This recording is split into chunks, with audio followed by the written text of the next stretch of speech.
Bonjour à tous et bienvenue dans ce nouvel épisode de la série Mon œuvre est pour le roi. Donc aujourd'hui, nous allons parler du métier d'anesthésiste et je suis avec Docteur Bev qui nous vient Du Gabon. du Gabon. D'accord. Alors, est-ce que tu peux te présenter en quelques mots et nous dire depuis combien de temps tu es médecin anesthésiste? Alors, je suis docteur Bev, de mon prénom, Bikanga, de mon nom de famille.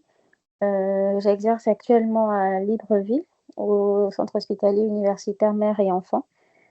Mhm. Et je suis médecin en troisième année de spécialité d'anesthésie et réanimation. Et voilà, ça fait 3 ans que je suis dans cette spécialité-là, même si j'avais déjà fait une année d'immersion, mais en tant que médecin généraliste à proprement dit. Donc ça fait 3 ans que, que je suis dans ce métier. D'accord, donc si j'ai bien compris, tu as fait d'abord des études de médecine générale et ensuite tu t'es spécialisée vers l'anesthésie, c'est ça? Exactement. J'ai fait 7 ans d'études de médecine générale et ensuite je suis allée en spécialité. Je suis actuellement en troisième année de spécialité. D'accord. Et est-ce que tu peux nous expliquer en quelques mots en quoi consiste un anesthésiste? À quoi ça sert? Qu'est-ce qu'il fait? C'est quoi son rôle? Alors, un anesthésiste, c'est, pour faire simple, celui qui endort le malade au bloc opératoire pour permettre Mmh. au chirurgien de faire son geste, chirurgical. Mais ce n'est pas seulement celui qui endort, c'est celui, qui, avant une intervention, juge un patient à être apte ou pas à subir une chirurgie. Donc on voit les patients avant leur acte chirurgical et on les examine, on voit les examens qu'ils ont faits, les examens biologiques, radiologiques et tout ça.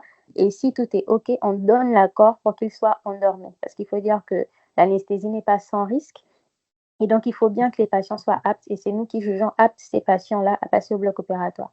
Ensuite, une fois au bloc opératoire, on l'endort, mais on doit également le surveiller pendant tout son sommeil. Donc, quand un malade dort, il est comme en pilotage automatique. C'est nous qui prenons le relais de ses Mmh. fonctions vitales, donc la respiration, le cœur. On prend le relais, on met Mmh. les médicaments qu'il faut, on s'assure qu'il n'est pas mal pendant l'intervention, on s'assure qu'il ne mémorise pas la douleur pendant l'intervention et on s'assure qu'il ressorte stable sur le point de ses fonctions vitales. Et après le bloc opératoire, il y a la partie post-opératoire, donc on devra s'occuper de sa douleur. Donc certains patients vont nécessiter des techniques anesthésiques un peu plus complexes que d'autres. À certains patients, on devra mettre une péridurale, par exemple, pour l'analgésie en post-opératoire et d'autres patients, du paracétamol simplement. Donc c'est au cas par cas qu'on gérera la douleur après le bloc opératoire. OK. Donc alors, il y a 2 questions qui me viennent du coup par rapport à ce que tu viens de dire. La première, c'est que, c'est vous qui jugez un patient apte ou non à recevoir, enfin à être endormi. Donc du coup, ce n'est pas le chirurgien? Non, ce n'est pas le chirurgien.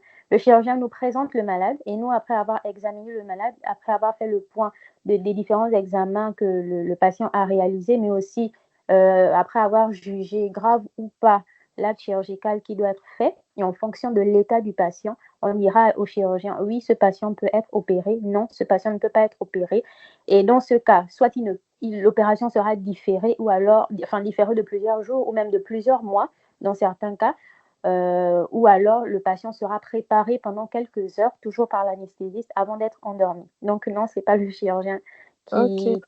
Voilà. Donc vous avez une grande responsabilité alors de décider ou non de la faisabilité d'une opération.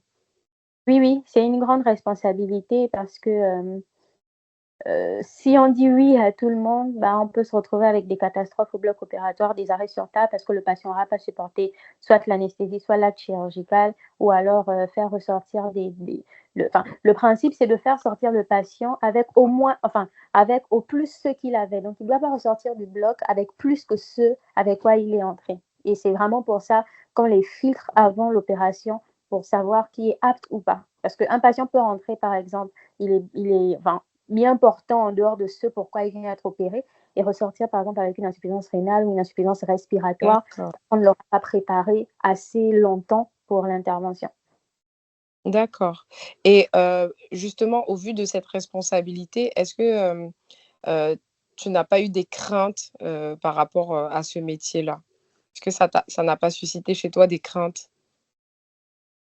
Si, si. Oui, c'est une énorme responsabilité parce que c'est l'anesthésiste qui est un peu le capitaine de bord au bloc opératoire parce que quelle que soit la complication qui surviendra, c'est à l'anesthésiste de la gérer et donc oui, ça suscite des craintes parce que tu te dis qu'il y a des patients qui sont polytarés. Par exemple, un patient qui est hypertendu, diabétique, il est tabagique, il est cardiopathe, un Mmh. patient comme ça, le prend au bloc opératoire, vous êtes en alerte, si l'intervention c'est 1 heure, vous êtes en alerte pendant 1 heure. Il peut tout se passer chez ce patient et Mmh. c'est un métier que moi, j'estime et je le dis toujours, être un métier très dangereux parce qu'il faut être très Oui. concentré. Il faut surtout savoir quelles sont les différentes complications que le patient pourra faire et être apte à répondre à ces différentes complications-là. Comme on dit toujours dans mon hôpital, on ne court pas derrière la complication, on la précède.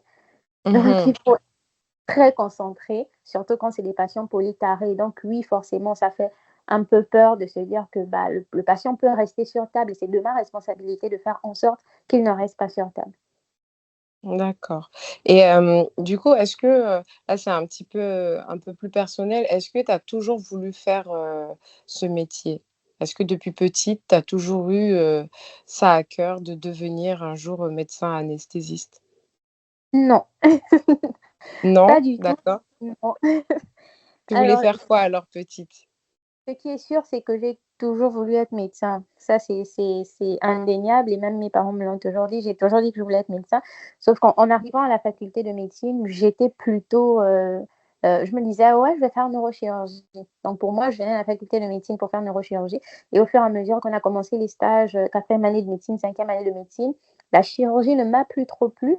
Je me suis penchée un peu plus vers, tout ce qui est réanimation, néonatale et puis Mmh. finalement, c'est en 7e année de médecine, lorsque je préparais ma thèse, que j'ai vraiment eu un coup de cœur pour, la réanimation, pas l'anesthésie, la réanimation et comme au Gabon, c'est anesthésiste réanimateur, c'est la même personne, c'est pas deux spécialités distinctes. Donc je OK. me suis inscrite en fait en DES, du moins j'ai passé le concours pour, entrer au DES de réanimation, mais comme c'est anesthésie et réanimation, j'ai pris les 2. Sauf qu'en entrant en anesthésie et réanimation, j'ai vraiment découvert l'univers de l'anesthésie, voilà, en première année et tout ça. Je me suis dit: «Waouh, mais c'est magnifique!» J'avais pas connu les blocs avant ça, je savais pas c'était quoi un anesthésiste, je savais Mmh. c'était quoi un réanimateur, mais un anesthésiste, non, je savais pas. J'ai vraiment découvert sur le tas et j'ai été émerveillée et aujourd'hui, on a tous notre côté un peu plus anesthésiste, un peu plus réanimateur et aujourd'hui, je dirais que je suis un peu plus anesthésiste que réanimateur. OK. D'accord. Et et du coup, est-ce que tu peux nous dire un petit peu, étant donné qu'on est chrétien, est-ce que tu peux nous dire un petit peu ce que, au travers de ton métier, ce que le Seigneur t'apprend? En particulier, dans cette spécialité notamment ou même auprès des patients? Qu'est-ce que tu en tires depuis, ces 3 ans et ces 7 ans d'études et de pratique? Qu'est-ce que tu apprends, comme enseignement de la part du Seigneur? D'accord. Ce que j'apprends, du moins ce que j'ai beaucoup appris ces Mmh mh. derniers temps, c'est que, moi, j'appartiens au Seigneur en totalité et ce que je fais n'est pas dissociable de mon identité de chrétienne, en fait. Mmh. Heu, dans ce sens où, même à l'hôpital, pour certains patients, en fait, il peut arriver, il est déjà arrivé que le Seigneur te dise quelque chose de bien précis par rapport à un patient. Peut-être parce qu'on était dans une impasse ou parce qu'un patient allait mourir et le Seigneur te dit: «Vas-y, fais telle chose» et tu poses tel acte. Ça peut être simplement une prière, ça peut Mmh. être, X ou Y chose et tu vois comment les choses tournent en faveur du patient et tu ne t'y attendais pas et tout le monde se dit: «Waouh, mais comment tu as su qu'il fallait faire ça?» ou comment mais pas parce que j'ai fait 7 ans de médecine, mais parce que le Seigneur m'a demandé de faire, telle ou telle chose, en fait. Donc j'ai vraiment appris que mon identité, ce que je suis, que ce soit sur le plan social, sur le plan professionnel, n'est vraiment pas dissociable de mon identité de chrétienne. Le Seigneur est avec moi en tout et pour tout, pas seulement quand je suis en assemblée de maison, mais même dans mon lieu de travail. Il est Amen. encore capable de guérir quelqu'un, il est encore capable de parler à quelqu'un. Il m'est arrivé à plusieurs reprises de prier pour un malade avant le bloc opératoire, de prêcher Mmh. l'évangile à un patient avant le bloc opératoire et même sur table opératoire, des patients Waouh! parfois des anesthésies locales, loco-régionales, bah, on a le temps de discuter, on a le temps de leur prêcher l'évangile. Et tu vois des gens s'ouvrir et dire oui, mais c'est ce Seigneur-là, en fait. Et Mhm. vraiment, parce que souvent on a peur un peu dans le vie du travail. On se dit, non, c'est le travail, c'est professionnel. Et quand on est Mhm. dehors, on est apte à prêcher l'évangile, mais c'est pas dissociable, en fait. Ce qu'on est, on est pour le Seigneur. Et comme le dit le titre de l'émission, bah, mon œuvre est pour le roi. Tout ce que je suis, c'est pour le Seigneur, en fait. Donc, il y a ça d'une part. Et d'autre part, à travers ce métier, le Seigneur m'apprend beaucoup l'humilité. J'ai vraiment réalisé, en fait, que je ne suis rien. À chaque fois que j'ai Mhm. pensé être quelque chose, que je pouvais faire quelque chose, le Seigneur m'a toujours démontré, en fait, que je n'ai ni force ni puissance, en fait. Et que tout ce que je peux faire et que je suis capable de faire, peux le faire par son esprit, en fait. Donc, Mhm. c'est vraiment ces deux choses-là, l'humilité et que, voilà, je suis disciple du Seigneur, envoyé du Seigneur partout où mon pied se pose sur un sol. Amen. Ça me fait écho un à quelque chose que j'ai beaucoup entendu, c'est l'orgueil, notoire des chirurgiens. Donc, Mhm. parce qu'en fait, par rapport aux études, par rapport à la connaissance, par rapport au fait que, bah, entre les mains, les mains de ces chirurgiens, ce sont des patients, des vies, des malades et qu'en faisant, voilà, en pratiquant la médecine, ça soulage, ça aide, ça guérit, mais au final, bah, les hommes qui ne savent pas que tout ça vient d'Élohim, c'est de la gloire qu'ils prennent pour eux. Donc en fait, c'est important de revenir à l'essentiel et de se rappeler que la connaissance, Mhm. qu'on reçoit, elle vient du Seigneur finalement. Exact. Et Exact. oui, vas-y. Oui, donc oui, effectivement, au Gabon, par exemple, dans notre contexte, le médecin réanimateur, c'est vraiment le médecin qui est orgueilleux. Vous demanderez à tous les médecins du Gabon quel est le spécialiste le plus orgueilleux, ils te diront le médecin anesthésiste réanimateur. Et c'est une spécialité, oui. Quand j'étais en quatrième année, je voyais les médecins anesthésistes réanimateurs, je disais, moi, au grand jamais, je ne serai médecin anesthésiste réanimateur, ils sont trop orgueilleux. Moi, je veux veiller sur mon cœur. Je le disais toujours. Et donc, je me suis retrouvée là vraiment par un concours de circonstances que le Seigneur, je dis ça comme ça, que le Seigneur a tout mis en œuvre pour que je sois là. Mmh. Et en entrant véritablement dans le métier, je me suis rendu compte de pourquoi ils sont autant orgueilleux. Et vraiment, si tu ne veilles pas sur ton cœur, si tu ne sais pas que ce que tu as, ce que tu es te vient du Seigneur, que tu n'as rien en toi, tu n'es pas intelligente en fait. Et ça, je le dis toujours au Seigneur, Seigneur, je ne suis pas intelligente. L'intelligence, c'est toi qui me la donnes. Je n'ai pas de capacité. Les capacités, c'est toi qui me les donnes. Même pour les plus petits gestes qu'on peut faire au quotidien, tous les jours, je prends le temps de prier, Seigneur, je veux faire tel geste, donne-moi la capacité. Pourquoi? Parce que au début, dans mes débuts, quand j'ai Mmh. pensé que j'étais trop forte, bah, il est arrivé beaucoup, beaucoup de complications. Et là, le Seigneur m'a rappelé, en fait, par ces complications-là, que c'est moi qui fais. Et depuis ce jour, bah, je me suis rendu compte qu'en fait, je ne suis rien. Mon œuvre est pour le roi, mes mains sont pour le roi. Tout ce que je fais, c'est pour lui et par lui. Et depuis lors, bah, le Seigneur m'accompagne dans toutes ces choses que je fais. Et j'apprends à vraiment lui rendre la gloire pour tout, en fait, pour les patients qui guérissent, pour ceux qui sortent du bloc, pour ceux qu'on peut récupérer, et ainsi de suite. Amen. Et du coup, est-ce que ça ne choque pas un petit peu, tes collègues de voir que, bah, en dépit de enfin, malgré, je veux dire, malgré, toute cette connaissance que voilà, vous avez tous dans ce milieu-là, le fait de voir que le Seigneur, toi, il te maintient dans l'humilité, est-ce que ça n'interpelle pas? Est-ce que ça a un impact? Qu'est-ce que ça qu'est-ce que ça produit, en fait, chez tes collègues? Est-ce que tu as des retours?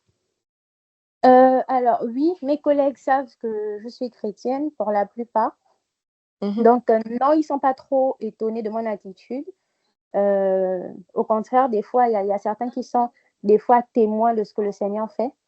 Par exemple, OK. pour un quelque chose de miraculeux, je veux dire, qui s'est passé à l'hôpital, bah, et ils sont là: «Waouh, mais qu'est-ce qui s'est passé?» Et tu leur réponds juste: «C'est le Seigneur qui le fait». Et je pense que par là, le Seigneur est plutôt glorifié qu'autre chose. Il y a pas un corps de métier, qui n'est pas accessible au Seigneur, en fait, finalement. Voilà, exactement. Il y a pas un corps de métier qui n'est pas accessible au Seigneur. Le Seigneur, il peut aller partout. C'est simplement à nous d'obéir et de faire ce qu'il nous demande, en fait, pour que son nom soit propagé. OK. Et comme tu disais tout à l'heure, je rebondis sur ça, tu disais que c'est finalement le Seigneur qui a orchestré, un petit peu, ton chemin pour arriver à ce métier puisque toi, c'était pas à ça que tu aspirais Mhm. et Oui. du coup, quel conseil ou quel encouragement pourrais-tu donner aux personnes, aux jeunes femmes, aux jeunes hommes qui avancent dans cette voie-là et qui ont peur ou qui ne se prédestinaient pas eux-mêmes à aller dans cette voie-là, mais que le Seigneur est en train de conduire vers ce métier-là? Quel encouragement tu pourrais leur dire ou quel conseil tu pourrais leur donner, heu, pour, hem, pour être, dans l'assurance ou avoir confiance au Seigneur dans ce sens-là? D'accord. Ce que je pourrais dire, c'est le Seigneur a un plan parfait pour tous, pour chacun d'entre nous et il met entre les mains de tout homme, de tous ses enfants, en fait, une vision bien particulière et simplement se laisser conduire, en fait, de ne pas faire les choix par nous-mêmes, parce qu'on aime, parce qu'on voit, parce que ça nous semble être bien, mais véritablement de se dire: «Bah, Seigneur, je suis ton enfant, je suis ton serviteur, envoie-moi où tu veux, fais de moi ce que tu veux». Parce que par nous, par la vision que le Seigneur a mis en nous, par, les capacités qu'il nous donne de manière personnelle, le Seigneur a un plan bien particulier qu'il veut accomplir et s'il nous envoie dans un domaine bien particulier, bah, c'est pour accomplir quelque chose de particulier. Ça peut être par rapport aux patients, ça peut être par rapport au personnel médical, ça peut être par rapport à notre propre vie. Et le Seigneur a toutes ces choses qu'il veut accomplir et ses œuvres sont parfaites. Donc, c'est mieux de se laisser guider par le Seigneur parce qu'il a des plans de bonheur et non de malheur pour nous. Et j'ai envie de dire que le Seigneur a tracé un plan depuis même le ventre de notre mère. Il nous connaissait déjà. Il savait Mmh. déjà ce qu'on allait faire. Il savait déjà quelle était l'œuvre qu'on allait faire pour lui, en fait.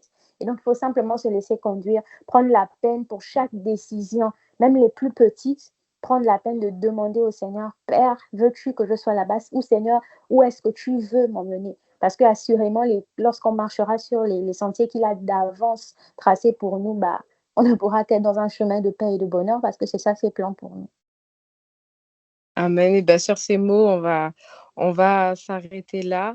Merci beaucoup pour le temps, que tu nous as, permis d'avoir, Seigneur, dans ta présence et on se dit à très bientôt pour le prochain épisode. Mon œuvre est pour le roi. Au revoir. Au revoir.